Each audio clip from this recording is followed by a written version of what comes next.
जय माता दी। कैसे हैं आप लोग? आज मैं एक पचरा लेके आई हूँ, आप लोग सुनिएगा। बहुत अच्छा पचरा है और हमारे चैनल की भी अच्छा लगेगा तो लाइक और सब्सक्राइब कर दीजिए आप लोग। तो आइए। सतोरे बाहिनिया का मोहानी मूरतिया हो चुनरिया ओढ़ी के ना। सतोरे बाहिनिया का मोहानी मूरतिया हो चुनरिया ओढ़ी के ना। मैया बैठे मंदिरवा हो चुनरिया ओढ़ी के ना। मैया बैठे मंदिरवा हो चुनरिया ओढ़ी के ना। सबके त दिहलू मैया महला दू महला होया पाने मैया ना। सबके त दिहलू मैया महला दू महला होया पाने मैया ना। काहे बैठैलू पहाड़वा होया पाने मैया ना। काहे बैठैलू पहाड़वा होया पाने मैया ना।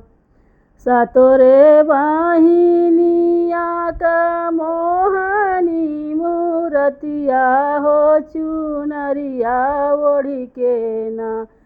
मैया मोरी बैठे मंदिरवा हो चुनरिया ओढ़ी के ना।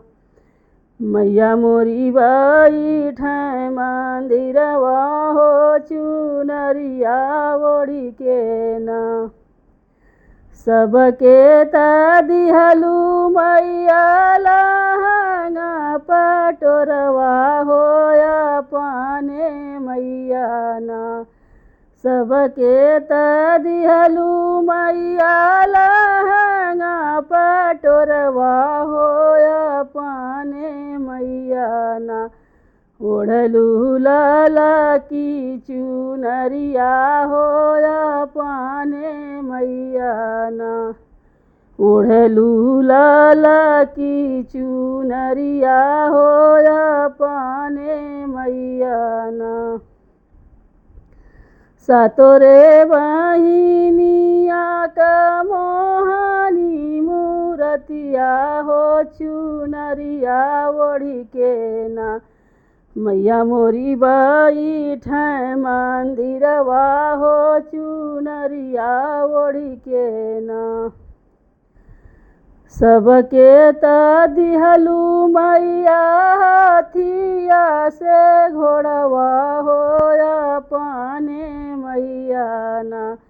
कैलू बघवा का सवरिया होया पाने मैया ना। कैलू बघवा का